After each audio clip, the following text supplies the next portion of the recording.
दोस्तों, आज 27 अप्रैल 2022 है और मैं मोहम्मद अकमल ख़ान इस वीडियो के थ्रू आपसे मुखातिब हूँ। आपको मालूम ही है कि लाहौर हाई कोर्ट में कल से बहुत ज़्यादा एक्टिविटी चल रही थी। दो केसेस बहुत इम्पॉर्टेंट थे। एक मरीम नवाज़ साहिबा के पासपोर्ट का इजरा था कि वो उम्रे पे जा सकें, और दूसरा हमज़ा शहबाज शरीफ साहब के हल्फ का मामला। दोनों आज निपटा दिए गए हैं और एज़ इट वाज एक्सपेक्टेड बिल्कुल उसी तरह निपटा दिए गए हैं।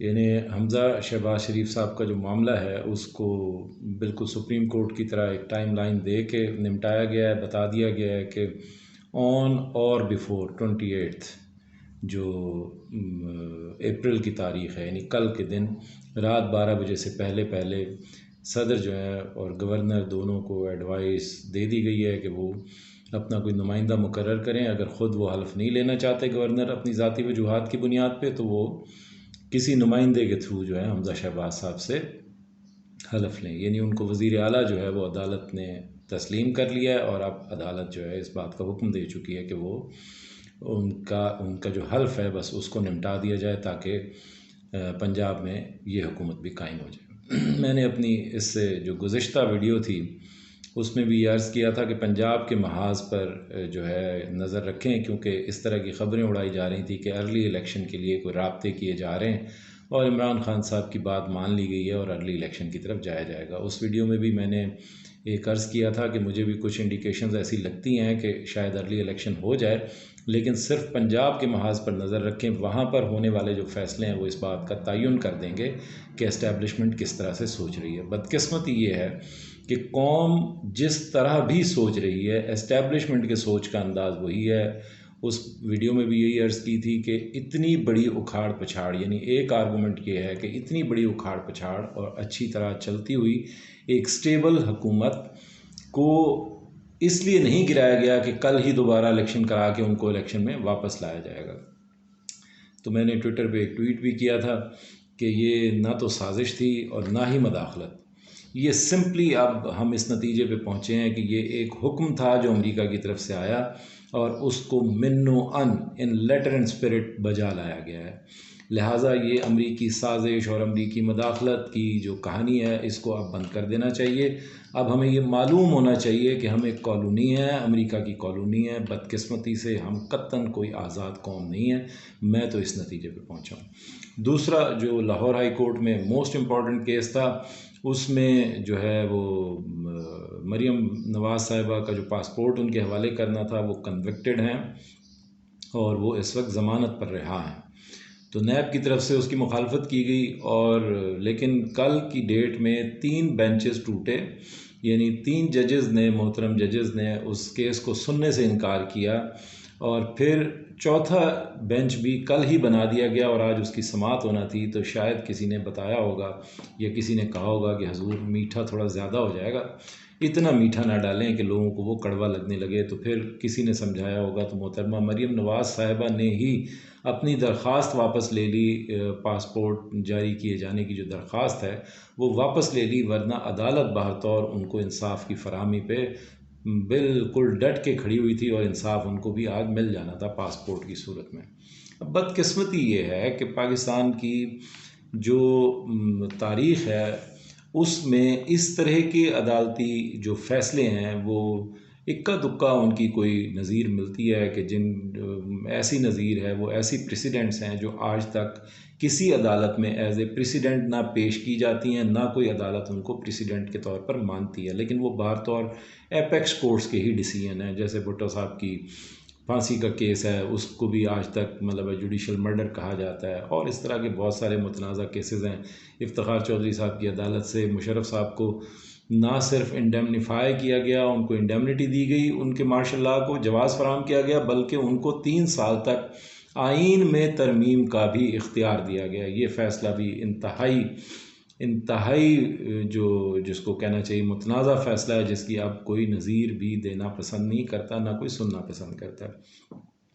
फिर जो हालिया महीने के अंदर पाकिस्तान में हुआ है, ये मतलब है, इसको शीरी मज़ारी साहिबा के बकौल वो इसको जुडिशल कूप कहती हैं कि सिर्फ अदालतों का सहारा लेकर और अदालतों के कंधे पर बंदूक रख के चलाई गई है और तमाम तर फैसले जो अनकॉन्स्टिट्यूशनल हैं, जिनकी कॉन्स्टिट्यूशन में कोई प्रोविज़न मौजूद नहीं है। यानी आप अंदाज़ा लगाइए कि हमारा जो आइन है वो ट्राइकोटमी ऑफ पावर को डिस्क्राइब करता है, यानी एक एग्जेक्टिव है, एक मुकन्नना है, लेजिस्लेचर है, और तीसरा जो है वो जुडिशरी है। लेकिन आप मेरी तरह इस नतीजे पर अब तक पहुंच चुके होंगे। मैं इसमें आइन के किसी आर्टिकल का हवाला देना मतलब मुनासिब भी नहीं समझ रहा। आइन भरा पड़ा है कि सदर के जो दायरा इख्तियार है उसमें कोई अदालत मुदाखलत नहीं कर सकती, गवर्नर के दायरा इख्तियार में मुदाखलत नहीं कर सकती, उनके किसी एक्ट को इन क्वेश्चन नहीं लाया जा सकता किसी अदालत के अंदर। अदालत ने आर्टिकल 69 को नहीं देखा। सदर की एडवाइस पे या सदर की इस्तदा पे आर्टिकल 63A का फ़ैसला अभी तक 1.25 महीना गुजर चुका है, अभी तक नहीं आया। न किसी ने उसको देखना गवारा किया, उसको ईद के बाद पर टाल दिया है। आर्टिकल 248 क्या कहता है, आर्टिकल 48 का जो पार्ट 2 है वो क्या कहता है, हर चीज़ को एक साइड पे रख के वो फैसले दिए गए हैं जो रिक्वायर्ड थे। तो इससे मैं तो इस नतीजे पर पहुंच गया हूं कि कोई ट्राइकोटमी ऑफ पावर नहीं थी पाकिस्तान में, न कभी एग्जिस्ट करती थी। ये अलग बात है कि हम बच्चे थे और हमें इन बातों की समझ नहीं थी। लेकिन इस जो सारा अमल इस 1.25 महीने 1.5 महीने के दौरान हुआ है इस नो कॉन्फिडेंस मोशन को लेकर, उससे हमें ये, मैं कम अज़ कम इस नतीजे पे पहुंच गया हूँ, आपका नतीजा जो भी हो, कि इस मुल्क में ना मुकन्नना की कोई हैसियत है, ना अदलिया की कोई हैसियत है, और ना ही एग्जेक्टिव की कोई हैसियत है, बल्कि जिनका कोई इख्तियार नहीं है आइन में, कहीं प्रोवाइडेड नहीं है जिनका इख्तियार, वो उनके पास ये तमाम तर इख्तियारात उनकी ज़ात में मरकूज़ हैं। और ये ट्राइकोटमी हरगिज़ नहीं है, डाइकोटमी हरगिज़ नहीं है, बल्कि ये मोनार्की है। ये एक मतलब है इदारे की हाकमियत है जिसको एस्टेब्लिशमेंट कहते हैं, वो जिसको चाहती है जिधर खड़ा कर देती है। मैं कम अज़ कम इस फैसले पे पहुंचा हूँ। लेकिन तहरीक इंसाफ के पास अब रास्ता सिर्फ़ और सिर्फ एक ही बचा है, और वो मज़ाहमत है। और वो आज इस फैसले को दोबारा हाई कोर्ट में ही चैलेंज करने जा रहे हैं। लेकिन ये देखना है कि अदालत दोबारा क्या फ़ैसला करती है। अदालत मेरा नहीं ख्याल कि कोई फ़ैसला तब्दील करेगी।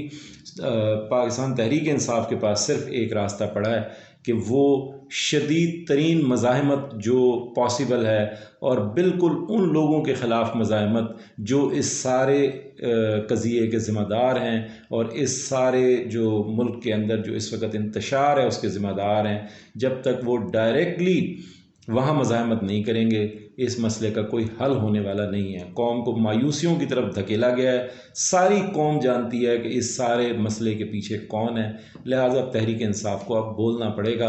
अगर वो नहीं बोलेंगे और पंजाब की हुकूमत भी उनके हाथ से चली जाती है, तो फिर जमा खातिर रखें, फिर ये 1 साल से पहले इलेक्शन नहीं होने वाला। तमाम बड़े फ़ैसले जो हैं वो इसी इम्पोर्टेड हुकूमत से करवाए जाएंगे, और उसके बाद एक इलेक्शन करवाया जाएगा, और उस वक्त तक जो कुछ मैनेज किया जा सकेगा वो मैनेज किया जाएगा। और तहरीक इंसाफ को या तो नहायत मतलब है कम अक्सरियत के साथ हुकूमत में दोबारा लंगड़ी लूली हुकूमत तक लाया जाएगा अगर आवाम तब भी साथ खड़ी रही, वरना अपोजिशन की सैर करनी पड़ेगी और निज़ाम यही चलेगा। क्योंकि इमरान खान साहब जो हैं वो किसी सूरत काबिल कबूल नहीं है इस सारे सेटअप के अंदर। Thank you very much. अपना बहुत ख्याल रखिएगा।